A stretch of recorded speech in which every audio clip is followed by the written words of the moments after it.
an important foundational question in the social sciences is what shapes human behavior. And that's when agency, structure, and institutions come to play. So what do we mean by agency? Agency is the ability of agents, individuals or organizations, to behave independently and make their own choices. Now, structure refers to the conditions in which the agents act, constraining and enabling what they can and cannot do. And institutions are sets of rules that serve as mediators between agents and structure. So I have two main research questions. One is which presidents challenge their term limits? So this is a global trend. Up to 30% of the 221 presidents from Latin America, the Middle East, Africa, and Asia who faced the end of their terms from 1975 to 2018 attempted to extend their stay in office. This includes a list of influential countries, including Russia, Egypt, China, and Brazil. Now, I propose two hypotheses. One is that presidents with higher levels of dominance, personal dominance, are more likely to challenge their term limits. And the second one is that politically inexperienced presidents are more likely to challenge their term limits. So I will start with the second one. Why politically inexperienced presidents? Because these are presidents who have a superficial understanding of government procedures, paces, so they don't have much experience. So they tend to overestimate the capacity of presidents to achieve change, which can be very challenging in a system of checks and balances. So this is the table that I use to measure dominance through an expert survey, and I will share with you a little bit of the characteristics of this expert survey.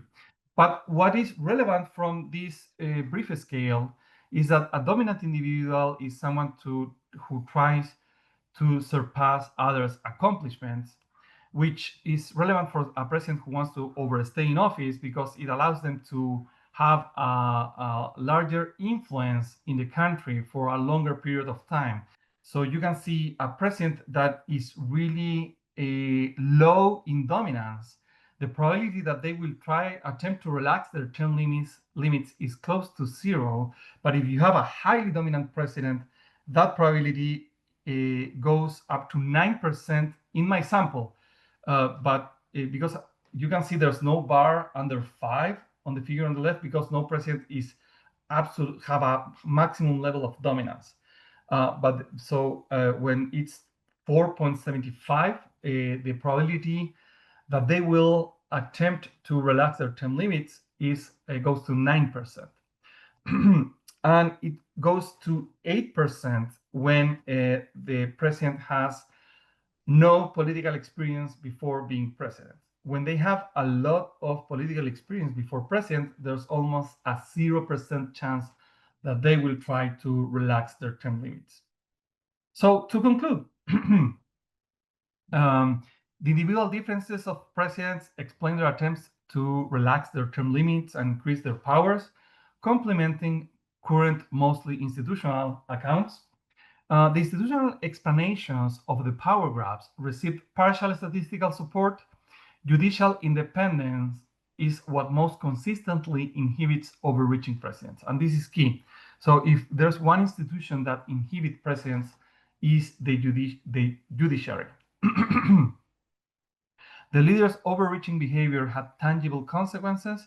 Several leaders overstayed in office, abused their power, and led authoritarian regressions. So in that list of presidents that I showed you, they have been very influential in Latin America precisely because many of them led authoritarian regressions.